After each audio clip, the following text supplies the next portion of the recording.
He stood there, beneath the echo of engines and history, eyes reflecting the red shimmer of Ducati's empire. Casey Stoner, two-time world champion, the man who once tamed the beast, had just dropped a truth so raw it cracked the sound barrier of silence. "It's not the bike," he said, voice low, deliberate, dangerous. "It's Marquez." And in that instant, every data screen in Borgo Panigale flickered as if struck by doubt. Because what if the world's most dominant machine wasn't the hero, but merely the instrument of a genius rewriting physics itself? Marc Márquez isn't supposed to be this fast anymore. Not after shattered bones, titanium plates, and a career that had already been written in past tense. Yet here he is, bending the Desmosedici GP25 to his will, riding ahead of its electronics, defying algorithms with instinct older than software. He doesn't control the bike, he communes with it, sliding through corners on a whisper of grip where others find chaos. Every apex becomes confession, every throttle touch a gamble on trust between flesh and machine. Ducati built perfection. Márquez exposed what perfection truly means. Stoner knows the sin of greatness. He smelled it once in 2007 when he made the impossible real. But this is different. This isn't rebellion. It's resurrection. Ducati, now the empire he once built brick by brick, stands crowned by a man who doesn't obey limits, who turns physics into poetry and fear into mathematics. The question no one dares answer burns through every paddock wall. When Márquez steps away, will Ducati still be divine, or will its empire crumble without its prophet? This is not just a story about speed. It's a story about the fragility of dominance, about human instinct outpacing engineering. Because if Casey Stoner is right, then Ducati's greatest triumph hides its greatest vulnerability. And that truth, revealed at 350 kilometers per hour, might change MotoGP forever. The air inside the Red Bull Ring media room was thick with disbelief when Casey Stoner leaned toward the microphone, eyes narrowed, voice low enough to make the walls listen. "Ducati's dominance isn't just the bike, it's Márquez," he said, each word slicing through the tension like a scalpel through silk. Around him, cameras froze mid-click, as if afraid to capture the heresy of truth itself. He wasn't a man given to exaggeration, but one who spoke only when certainty demanded sound. The statement struck the paddock like a tremor, unsettling engineers, riders, and executives who had built their pride on red fairings and wind tunnel perfection. Deep inside, Stoner remembered the vibration of his 2007 GP7, a machine that roared like a beast but demanded taming, not worship. He knew that balance, between chaos and control, was the soul of speed. "I can feel the limit in my bones," Márquez once whispered after a test in Misano, sweat dripping from his visor. "The bike speaks if you listen right." A few nodded, others smiled, none understood. In that instant, Stoner recognized the ghost of his younger self riding again, but sharper, faster, almost frightening. He had watched Márquez do things physics protested against, like sliding into apexes with the rear while half airborne while keeping throttle sensitivity within 3% variance, a detail so precise it bordered on witchcraft. And yet, there was poetry in that precision, a dance between faith and friction. For Stoner, it wasn't jealousy. It was recognition of a rare alignment between man and machine, like two notes creating a perfect, dangerous harmony. He thought, maybe I was never the fastest. Maybe I was just the first to hear Ducati's song. Outside, the journalists began typing feverishly, their words already shaping the narrative of rebellion. The metaphorical earthquake he triggered would ripple far beyond the circuit, shaking the foundations of Ducati's mythos. Inside the factory, technicians would replay his sentence on loop, dissecting it like telemetry, searching for denial between the commas. Because deep down, everyone knew that brilliance can make even the strongest machine look divine. Márquez wasn't just extracting performance. He was redefining it, bending the red metal to his will. Stoner's confession was more than a statement. It was an exorcism, the passing of a torch wrapped in gasoline. And as silence settled over the paddock, one truth remained immovable amid the echo. Genius, not machinery, is what sets fire to history. The 2025 season unfolded like a storm narrated in slow motion, and at its center rode Marc Márquez, calm, relentless, inevitable. He didn't compete. He orchestrated, turning every Grand Prix into an exhibition of dominance, so complete it blurred the line between human and myth. 11 Grand Prix wins, 14 sprints, 5 races to spare, numbers that read less like statistics and more like a prophecy finally fulfilled. Journalists called it precision. Engineers called it sorcery. He's not just fast. murmured Luigi Dalligna in Qatar. He's predicting what the bike will want before the bike even knows. During free practice, his telemetry revealed something almost absurd. He was using 12% less front tire degradation than Bagnaia while cornering 2 degrees deeper at 58 degrees lean. Inside his helmet, Marquez's mind hummed like circuitry. Don't fight the bike. Feel it breathe. Listen to the vibration under the skin. His hands danced over the throttle with the patience of a surgeon and the boldness of a thief. The Desmosedici GP25 didn't roar for him. It obeyed as if every piston pulse had learned his heartbeat. In Thailand, he overtook on the outside line through turn 5, where no one dared, leaving crowd gasping like witnesses to a trick of nature. The asphalt shimmered, sweat mixed with dust, and time seemed to hesitate before chasing him down the straight. Each victory felt heavier, as if rewriting the championship into a single name etched in red and gold. His rivals began speaking of him not as a competitor, but as an equation no one could solve. Even the commentators lowered their voices, describing his laps with reverence usually reserved for cathedrals. This isn't domination, he thought after Japan, staring at the rain-soaked trophy. It's redemption wearing speed as armor. The metaphor was alive on every lap. He wasn't racing others. He was painting motion with precision. And as the season closed under the floodlights of Lusail, the crowd understood the quiet horror of greatness. MotoGP 2025 hadn't been a championship. It had been a monologue written by a man who refused to share the stage. Casey Stoner's voice carried the weight of nostalgia when he said it. Marc rides ahead of the electronics. The phrase hung in the air like the smell of burnt rubber after a qualifying lap, sharp, intoxicating, absolute. He was describing a disappearing species, riders who understood motorcycles not as data sets but as living, breathing creatures with moods and tempers. Marquez, at 32, was a bridge between worlds, one foot in the analog past, one knee scraping the digital present. Inside his helmet, he whispered to himself before each start, trust the tire, not the algorithm. The telemetry engineers shook their heads when they saw his inputs, manual throttle modulation within a 0.3% variance, achieved not by software correction but pure muscle memory. His style wasn't smooth like Bagnaia's. It was violent poetry, the kind that carved its rhythm out of chaos. Stoner knew that rhythm. He had once danced to it in 2007, when traction control was still a rumor and courage filled the gaps that sensors couldn't.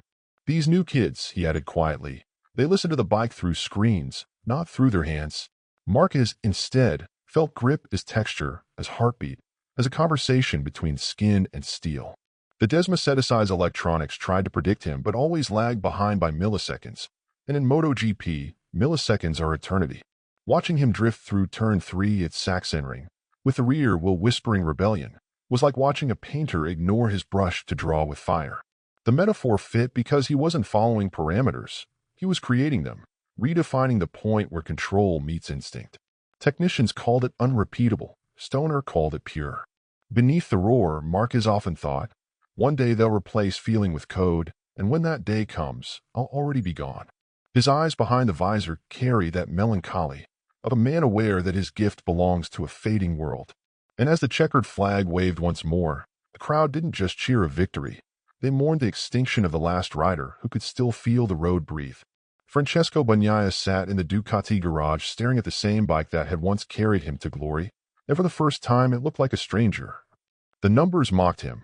Identical machinery, identical settings, yet a chasm of seconds on the stopwatch. Across the paddock, Marc Márquez removed his gloves with unhurried precision, sweat beading like silver under the lights, and somewhere in that quiet, Casey Stoner saw the cruel symmetry of history repeating itself.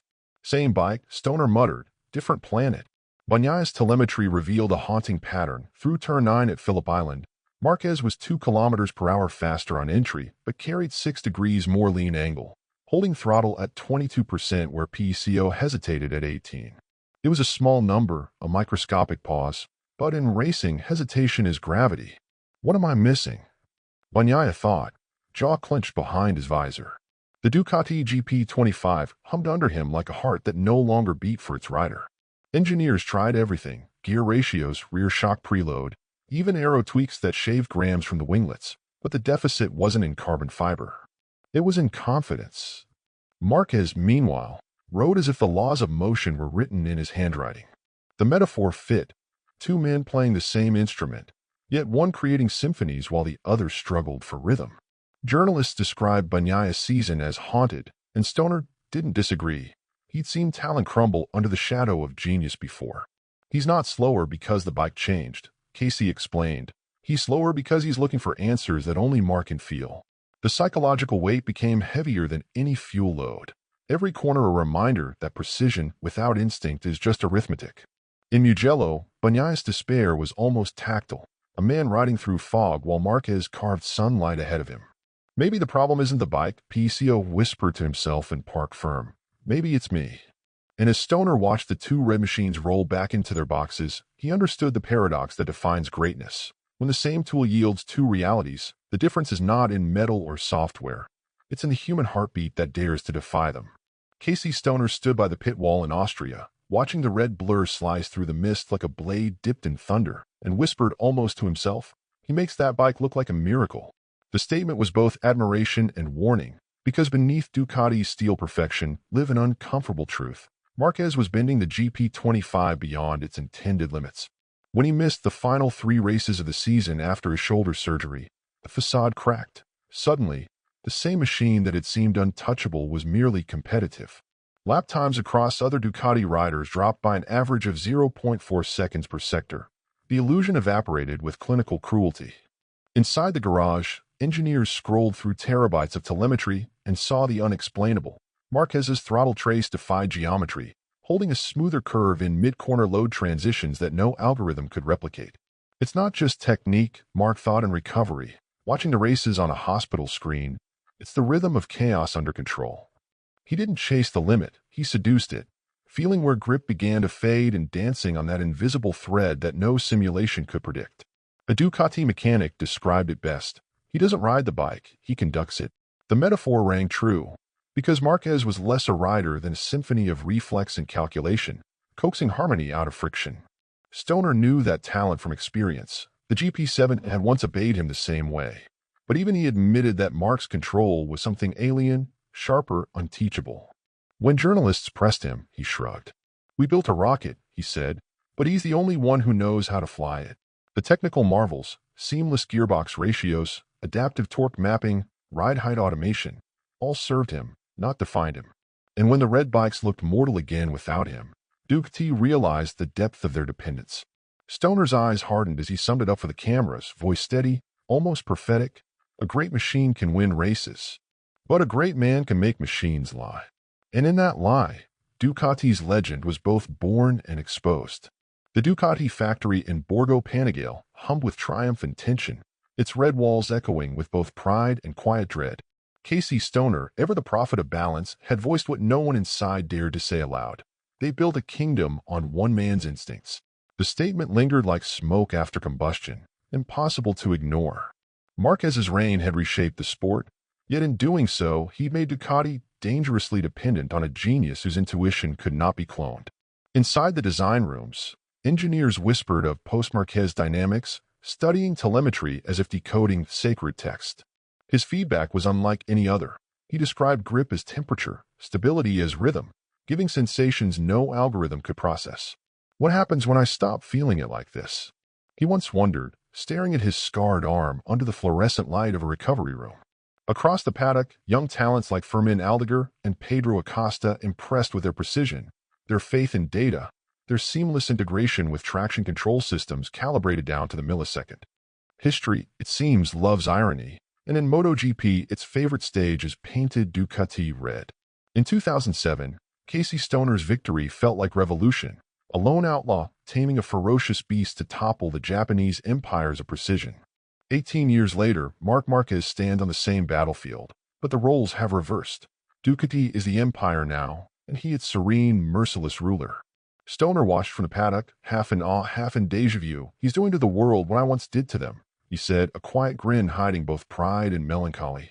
The GP25 beneath Marquez is not a wild stallion but a polished predator, sculpted by wind tunnels and supercomputers, yet somehow incomplete without human audacity to ignite it. Technical sheets boast adaptive aerodynamics that reshape airflow in microseconds, but no spec list explains the feeling that Marquez injects into every apex. "I can still hear it breathing," he thinks mid-corner, eyes fixed on a line invisible to everyone else. The same heartbeat that once thundered through Stoner's gloves now echoes in his successor's grip. The metaphor writes itself. two constellations connected across time, one born in defiance, the other in dominion. Yet their brilliance reflects different skies. Stoner fought giants. Márquez has become one. And though Ducati's machine has evolved from brute force to elegance, its legend still depends on the same fragile miracle. An artist capable of hearing silence at 350 kilometers per hour. Commentators call it symmetry, but Stoner calls it prophecy fulfilled. We used to chase the crown, he muses. Now he wears it like it was built for him. The cinematic rhythm of history completes its loop. Rebellion transformed into reign. As the lights fade over Misano, the truth vibrates beneath the applause. Where Stoner once conquered for Ducati, Márquez conquers Ducati itself. In the end, beneath the thunder of engines and the glare of victory lights, Casey Stoner's revelation peeled away the glittering myth to expose something profoundly human. Ducati's empire, he insisted, was not made of titanium and telemetry alone. It was built on the pulse of a man who refused to break. Marc Márquez, scarred and reborn, had turned machinery into extension, pain into precision, destiny into data. He's the difference you can't design, Stoner said, eyes reflecting the pit lane's fluorescence. Those words rippled through the paddock like a confession long overdue. After 5 surgeries, 30 missed races, and 6 years wandering the desert of doubt, Márquez had returned not just to win, but to redefine what winning meant. They think I came back for trophies, he thought once, staring at his reflection in the carbon fairing, but I came back to remember who I was before fear had a name. Ducati's engineers, for all their genius, could not quantify his resilience, could not code his defiance into ride-by-wire logic. His throttle inputs carried emotion, his braking points held philosophy. The metaphor was as clear as the red of his leathers. Ducati was the instrument, Márquez the heartbeat that made it sing. Even when absent, his shadow altered the grid, his data haunting younger riders who studied it like scripture. Stoner, the first prophet of Ducati's glory, now became its chronicler, warning softly that every dynasty born from genius carries the seed of its own fragility. For when genius fades, empires tremble. Yet for now, the myth burns bright, a wounded man made of instinct and willpower, riding a machine too proud for mortals. And as the crowd roared in Valencia, the truth shimmered beneath the confetti. This was not Ducati's story told through Márquez, but Márquez's story told through Ducati. When the engines finally fall silent and the paddock lights fade to gold, what remains is not speed, but the echo of something greater, legacy written in tire marks and scars. Casey Stoner's revelation was never meant as criticism. It was a mirror held up to MotoGP's soul, reflecting the thin line between machinery and the men who transcend it. Ducati's empire may be built on technology, precision, and endless evolution, but Márquez turned those tools into extensions of memory and will. You can design power, he once thought, staring at the sunset over Aragon, but you can't design hunger. That hunger, the refusal to yield, the instinct to feel what others calculate, is what separates history from statistics. Engineers will continue refining wings and sensors, but no algorithm will ever replicate the madness that lives in Márquez's fingertips. Stoner knew it too well. He had seen greatness before, but never this pure, never this fragile. The metaphor feels inevitable. Ducati's story is a comet, brilliant, blinding, unforgettable, burning through time on Márquez's trajectory. One day, the flame will dim, and the sport will look back, wondering how a man could make machines feel human. And when that day comes, the legend won't rest in trophies or numbers, but in the moment 2 generations of riders, Stoner and Márquez, met across history's mirror, and the world understood that genius, once awakened, never truly slows down. In the end, the greatest revelation isn't about Ducati, nor about dominance, it's about transcendence. Stoner's words, once whispered in a paddock heavy with disbelief, now ring like prophecy fulfilled. Marc Márquez has become something beyond definition, a synthesis of flesh, instinct, and precision so seamless it blurs the line between man and mechanism. He doesn't ride the bike, Stoner said one final time. He is the bike. Beneath the carbon fiber and telemetry, there beats a pulse that no algorithm can mimic. The Desmosedici responds not to commands, but to emotion. It lives only when Márquez breathes into it. Maybe this is what I was chasing all along, he thinks before the lights go out, not victory, but union. Every movement, every slide, every calculated risk becomes part of a single, impossible language written on asphalt. Ducati gave him the stage. Márquez turned it into a cathedral.